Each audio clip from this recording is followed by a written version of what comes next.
He was humiliated by a police officer who ripped his tie off in front of everyone.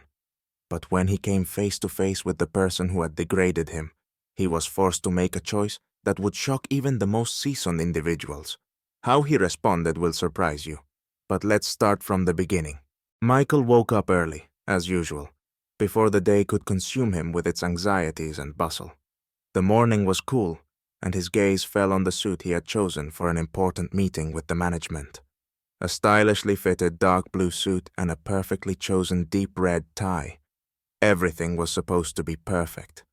Michael had long proven to himself and those around him that his dignity did not depend on what others thought of him.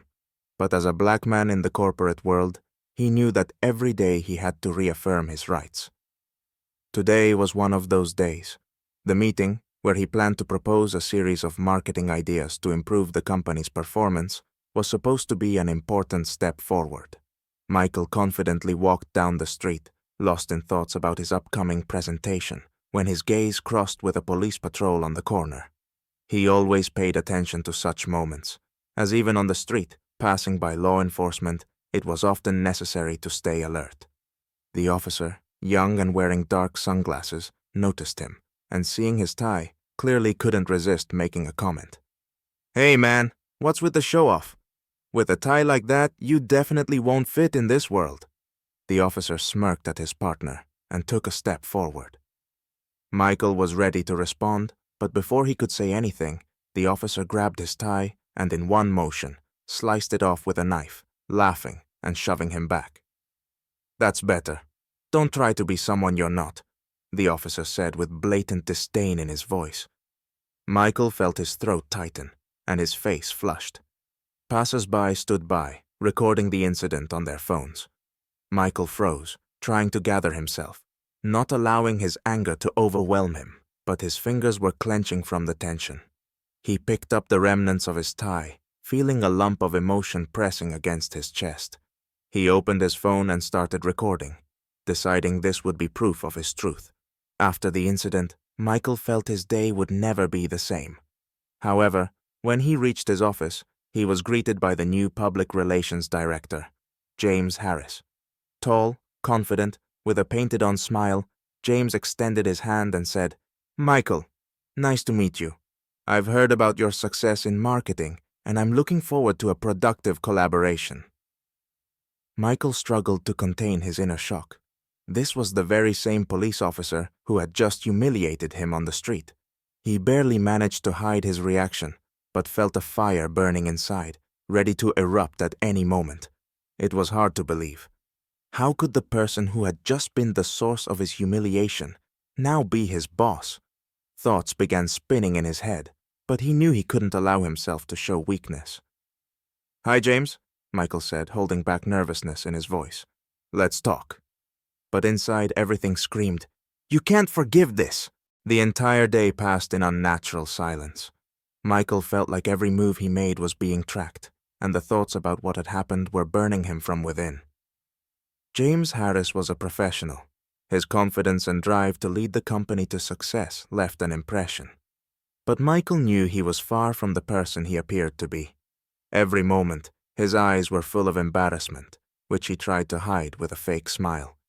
With every glance, he hated himself more, realizing he couldn't stay silent. After hours of work, Michael couldn't hold it in any longer. He approached James in the hallway, trying to conceal the storm of emotions inside him.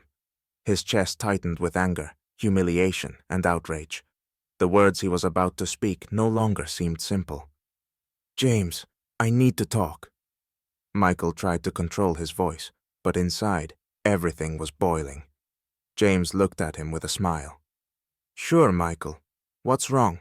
You look tense." Michael lifted his head, gathered all his strength, and said, "Do you understand who I am, James? You know what you did. You ripped my tie off, laughed at me, and you did it in front of people. You don't see me as your equal. You just—" His voice faltered. "You don't see how humiliating this is." James abruptly fell silent.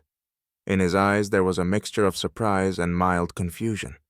He tried to say something, but no words came. "You didn't know who I was?" Michael asked, staring him in the eye. "This isn't just a misunderstanding. You tore my tie because you thought you could. You thought I was just one of those people." James lowered his gaze, trying to justify himself, but his face showed only amazement at how his actions had caused such a reaction. He seemed to not believe what he had done. He was sure that everything that had happened was trivial, but Michael's words continued to echo in his mind. "You think this is so easy to forget?" Michael continued, interrupting his thoughts. "You didn't just humiliate me. You showed how cruel and biased the system can be. This isn't just about me. It's thousands of people you'll never notice, and I'm not staying silent." James didn't know how to respond. His gaze faded. He silently left the office without saying a word. Michael knew he had to fight. He couldn't let what had happened slip away unnoticed. He contacted a lawyer and discussed actions he could take against the police officer. In the meantime, the video of his torn tie was gaining popularity. Within a couple of days, the hashtag #HatCutTheTie went viral, and social media users actively supported Michael. Their support was genuine and powerful. Over time, the question of how to fight became even more complicated for him. Every day, the pressure from the system grew more tangible.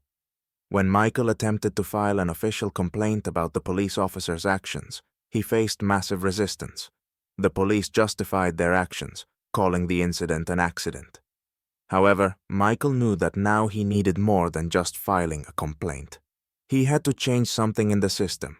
The trial of his case became a true test. He faced not only police officers, but also influential lobbyists who wanted to bury the case. Michael used all his determination and resources. Social media became his weapon. He started actively speaking to the press, sharing his story. Soon, other victims of racism joined his fight, and protests spread throughout the city. When his case finally went to court, Michael felt that this moment was his triumph. But it was just the beginning. The battle for justice was only starting. The lawsuit Michael initiated against James and the police became an important precedent. After several months of hearings, the video footage capturing the moment of humiliation played a crucial role. The judge ruled that James's actions, as a police officer, were unlawful and violated Michael's rights. Additionally, his reputation in the corporate world suffered. Michael received compensation for emotional distress and a public apology from the police department. But this story didn't end with a courtroom victory. Michael decided to use his new platform to fight for the rights of others. He became an activist and started a campaign for police reform. His public speeches, support from the community, and social media made him the voice for those who had previously been unheard. Over time, Michael established a fund to help other Black people facing discrimination. His story became an inspiration, and people felt that change was possible. James Harris, having lost his job and faced public condemnation, finally understood the depth of his mistakes. After a month of isolation, he reached out to Michael. "I know words won't change anything, but I want to apologize. I didn't understand how deeply this hurts," he said during their meeting. Michael, feeling a mix of satisfaction and regret, responded, "You wouldn't be apologizing if you hadn't faced consequences, but maybe that's the lesson for all of us, to realize that our actions matter." Michael's story became an example for others, showing that despite pain and humiliation, one can find the strength to fight for justice. It inspired society to think about the importance of not just talking about equality, but acting on it.